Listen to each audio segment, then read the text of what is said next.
Hello everyone and welcome back to Alpine Odyssey. It has been a little while since we have made a proper episode as we have been streaming, and those of you who do not catch the live streams or bother watching the VODs, that's okay, because we still plan on making proper episodes of Alpine Odyssey when I do have time and don't have to work a long schedule at work that day. So here we are. We have a lot of progress being done over here near kind of like the central plaza area, just initially up to this final plateau where one of the flat rides is the restaurant, and of course the ziggurat in the background there. And we are gray boxing in a new structure. Now this structure is going to be, you can call this the service building. Okay, that's essentially what I'm calling it. It's going to be multiple things kind of thrown together, right? So there is going to be this backstage element that's kind of tucked into the side, because we've been saying this whole time that we want the backstage for the Aztec area to actually be kind of underground and to supply all of our shops and things. But that's mainly due to, this area is so different and widely laid out in such a way that there's no real good way to put backstage elements in a lot of buildings, so we are kind of going around that by simply putting it as a underground feature. I'm doing air quotes, you guys can't see that right now. Other than that, we are gray boxing the building, and then we are doing this. Not so much making a tile set.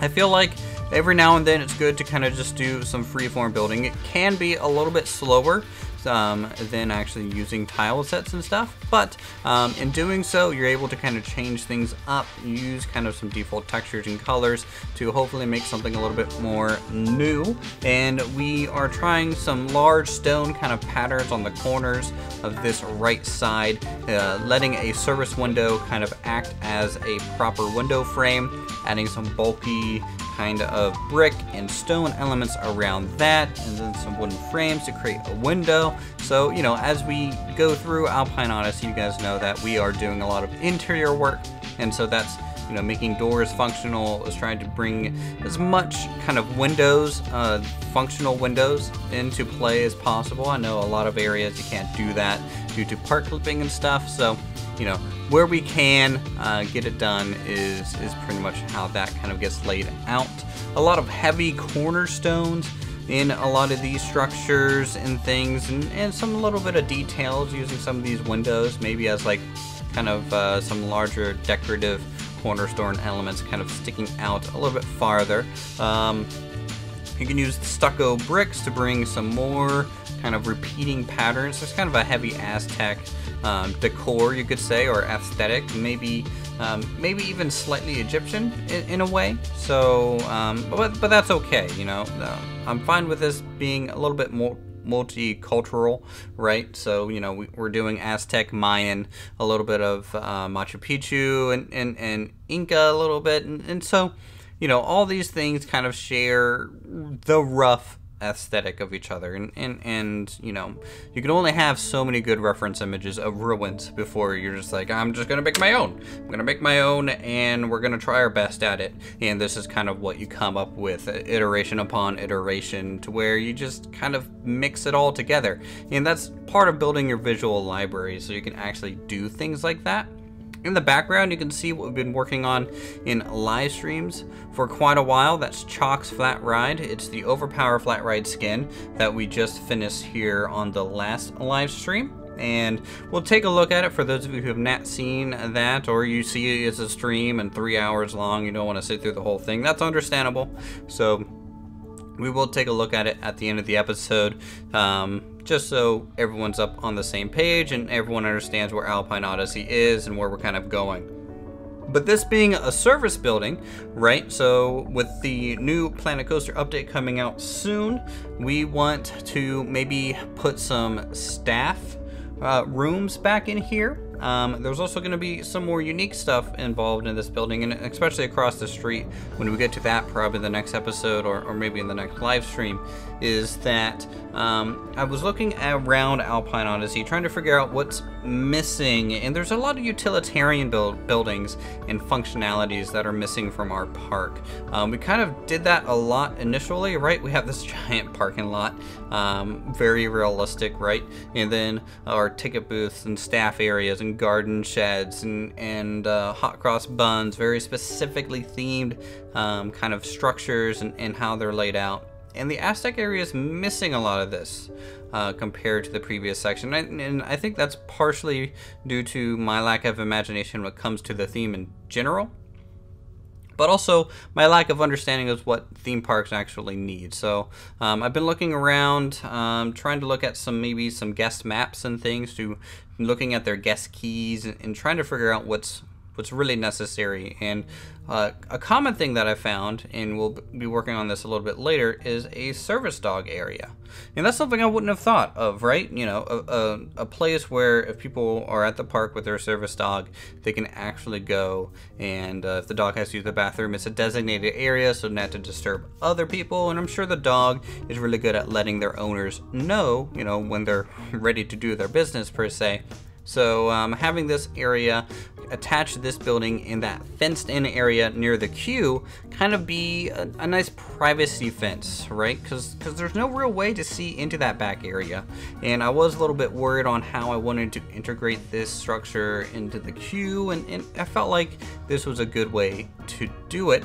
I know I'm not talking so much about exactly what I'm building, but it's pretty much kind of the same thing that we've been doing so far in a lot of these areas, right? These thick cornerstones, using windows as decorative elements and patterns, and rotating squares and rectangles around, adding some bulky kind of above and below like windowsill elements, right? And then some minor thin brickwork to kind of break it all up. And I think for this episode, I want to talk a little bit more about generally like where it's going, how's Alpine Odyssey doing as a whole, and kind of give you guys an update on kind of the schedule going forward a little bit. And Alpine Odyssey, I would say we're about 25-30% done with the park. We're currently sitting, the last count that we did on live stream, which took a good while to do, at I think 216,000 total pieces. So the load time to load up Alpine Odyssey is about 20-ish minutes, 10 to 20 minutes, depending on your PC, right? And you know, that's kind of making it harder and harder to of course work on it. My FPS is starting to drop. We're sitting around probably 15 to 25 FPS, kind of depending if the park simulation is on or how many guests we have, and it can drop even lower if I turn the guest limit off. So that's something I'm avoiding right now as well. This, by the way, is the door frame into the service center. And the right side is going to be more staff-oriented. This left side is going to be for that service dog. So that's why we have this kind of separate building. A little bit of a hallway connecting it, so maybe people can store some stuff or what have you. Get a little bit more separation from the service section and have a little bit more of a dog section, right? Because you don't want a whole bunch of barking dogs kind of right next to where you're kind of working or trying to relax as a vendor, right? And you'll notice that we're also bringing a little bit more modern elements into here, some more windows. Not necessarily because I want to get away from the Aztec theme, but simply to kind of make it look more proper utilitarian. You know, something more modern. It's themed, of course, you know, it has that theme, but it is definitely a usable space. It's just not for looks. And we'll add some shrubs back here where the dogs can kind of run around, do their business, and relax a little bit, especially if they're stressed out. You know, there's a whole lot of people here, a whole lot of different smells and things, so I think it would be good to give them a little bit of a green space and stuff like that. Now, some parks have multiples of these, so that's something we might want to look into adding sporadically, maybe 2, maybe 3 kind of service dog areas, ATM areas, maybe a stroller rental, or maybe some lockers and things, you know. Those type of things are really missing in Alpine Odyssey, so I want to try and get that where and when we can. So at this point, you know, we have a whole bunch of bulkiness. Of course, trying to keep a lot of the weight down bottom or even up top, and you just have layers of heavy stones sticking out in different spots. And I left a lot of this the default colors because, to be honest, I kind of like it. I usually change the colors and have been making them rather vibrant lately, but I'm kind of liking this neutral brown, some reds, some greenish teals and things, and they just look really nice in general, right? We're gonna add a whole bunch of dense foliage on the back side here because I want to have a heavy tree wall on the back side of this building. Not so much because I think there should be growing trees on top of a modern structure back there, but because I want some more separation and to make the European section look farther and farther away as you progress through the Aztec section, and also, of course, hide some of the backstage elements a little bit better than just having this flat top building. And you know, we can also make it more ruined, more overgrown if we deem that necessary. I went a little bit light because we don't quite know how the backstage area is going to play out. I might end up having to delete some of the trees to work on it and then re-put them back in there, but this is just so I know kind of, hey, this is the direction I want to go in, and then of course get your guys' feedback on it, because that's always super important for me in Alpine Odyssey. You guys, of course, this is as much your build as it is mine at this point. A lot of interesting angles on here, right? Multiple steps and height variations was always good. Differences in materials, which is always good as well. And I think at this point we are going to spend the last minute or so making a I don't know what the proper term is for this. It's essentially is for pet owners to be able to dispose of their dogs kind of left behind, you could say. And so there's a trash bin over here, there's a dispenser for bags and things, so I decided to just add this pole with this larger box down below where you kind of throw your trash away, and then a little bit of a dispenser on top where you might need to grab your own bag, and just, you know, little art shapes and things, you know, things like this can really make a difference and add that little bit of detail into your park that might not be there before. We'll even add some windows and stuff around here. Keep it plain and simple, right? Because this is kind of a modern area, not so much heavily themed. So at this point, we're going to go ahead and take a look at it in real time. Alright, so here we are taking a look at the finished services building in the Aztec area here, and I'm pretty happy with the way this turned out. You know, it's a little bit of a modern building layout, just skinned to fit the region it's in, and I'm happy I'm kind of doing a building like this for this section, because our park is severely lacking in a lot of these kind of theme park specific support structures, and these are things I want to try and keep in mind as we go forward, and maybe even start working on the backstage here once the Aztec area is kind of all wrapped up and finished. And it is looking pretty good, right? So we have some heavy stones going across, and it's not the same repeating texture, right? So this wall is different than up here, and then that's different than over here, and the windows are kind of all different and laid out, and the overgrowth is spread out evenly. And I'm pretty happy with the way this structure kind of turned out, and I'm pretty happy to soon with the update to Planet Coaster to be able to actually put some staff buildings in here for our staff. In fact, we're going to need a building like this probably on the European section, and that might be something we address on the backstage over there. But over here we can keep it a little bit more central because it is kind of fitting there quite nicely. Before we talk a little bit farther, I want to talk a little bit about the chalk redskin over here. I'm just going to pause it for a moment. And you can see chalk is the Mayan god of rain, and I'm basing a lot of this off of the game Smite. It's a game that I really enjoy in my free time, and so we have his helmet here to the right, kind of creating a covering to the entrance of the queue, his axe, and also his shield.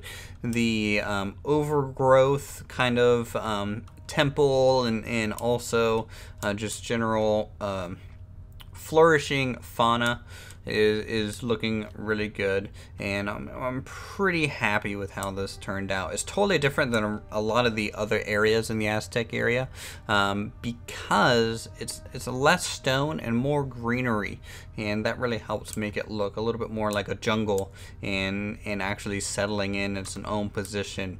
Eventually we'll have to kind of add the back parts to some of these European buildings, because when you're riding this you can kind of see over, but that's a minor thing, and we can probably work on that eventually as well. But other than that, we have this building, the service area, which has plenty of room for the interior, which of course is something that we'll probably end up covering on one of the live streams. I'll probably put the employee service area on this right wing, and then kind of a nice little bit of a private rest area here in the middle here. I mean, it's still open to the public, right? Maybe not so much this side, but this front lobby. Come in if you're too warm. Maybe there could be some vending machines and stuff, and maybe some couches. Over here, this would be like the service dog area. And things like that. You can kind of check your service dog, and then take him right outside so he can use the bathroom and some privacy. You know, it's never good to have your dogs just like right out there, right next to the main path. You know, I want to kind of separate them off so people don't get to see that, but also you know, it's just a good place to have the dogs kind of off the leash, maybe for a half second or so, get them to relax in such a high tension area, I'm sure, for them. We have our trash cans and dispensers for bags at the top there, and these turned out pretty cool. They're just simple little art pieces thrown together just for a little bit of flair. Simple, clean, kind of modern backstage here. No sense in fully theming this, I don't think, because it's not supposed to really be immersive. It's just supposed to be more utilitarian, and I think that's also another reason why I like this building, is it looks a little bit more utilitarian in combination with the theme, rather than say like these towers, which are just so over the top and crazy looking that you know, this just fits, settles in, fills that whole gap. And eventually we might continue that theme a little bit into these lower structures, these towers, and then across the street I want to have a little bit of a medical hut and medical station. I am thinking also maybe we can use something with the sundial over here as well. Who knows? It's still kind of up in the air, but it would be pretty cool to use that thing eventually. Other than that, I think this is pretty much it for this episode of Alpine Odyssey. Yeah, we'll have another episode as soon as my schedule allows. Until then, we'll be live streaming, of course, and trying to get as much done as time permits. So, if you guys enjoyed the episode, feel free to subscribe to my channel for more creative goodness such as this. Hit that like button. Leave a comment down below on kind of what you guys think. If you're excited about the next Planet Coaster patch for the anniversary update. Also, if you want, come hang out in the live streams. Sponsor the channel for all the Nat Cat emotes. And until then, I will see you guys in the next episode.